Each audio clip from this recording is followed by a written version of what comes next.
தம்பி சட்டை வாங்கிப்பா. சட்டியா? நான் வியாபாரம் ஒண்ணே ஆகலையா? காலையில இருந்து கத்திக்கிறப்பா. இனிமே தான் வந்து கேட்டு போறாங்க மூதவிங்க. உங்களே இல்லப்பா, சட்டை வாங்கிங்கப்பா. சட்டை நாங்க வாங்குறது இருக்கட்டும், வித்து கொடுத்தா கமிஷன் தருவியா? இறங்கி கொஞ்சம் நாயா போய்க்கு கொஞ்சம் ஏதோ என்ன சொன்னா? அதெல்லாம் ஒண்ணு இல்லப்பா, வித்து கொடுப்பா. ஒரு சட்டிக்கு 50 ரூபா தரேன். இங்கே இரு, கஸ்டமர் அனுப்பிச்சு வைக்கிறோம். என்னடா கமிஷன் தரேன்டா? கூட அப்படின்னா வித்து தொலைக்கலாம். அது வராம பிடி. என்னடா கீசிங்க வந்தாங்க, கீஸ் அங்க போயினே இருக்கிறாங்க. ஆஹா வரேன் ஒருத்தன். தம்பியா என்னாச்சா? நான் கம்முன்னு வந்து நின்னேன், 2 பேர் வந்து என் சட்டையை கீசிட்டாங்கண்ணா. கவலைப்படாதப்பா, விதவிதமான சட்டை இருக்குது, எது ஒன்று எடுத்துக்கோ. அப்படிலாம் யோசிக்காத. இந்த சட்டையோட பொண்ணா அங்க நாய் இருக்குது, 1/2 கிலோ கறி ஒரே முட்டை இருக்குதான்.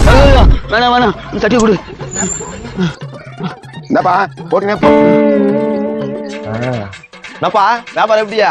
சூப்பர் தம்பியா. இதே மாதிரி ஒரு நாளைக்கு 10 கஸ்டமர் கொடுத்தம்பியா, நல்லா இருப்பா. கமிஷன் கொடு. இதே மாதிரி ஒண்ணு இல்ல.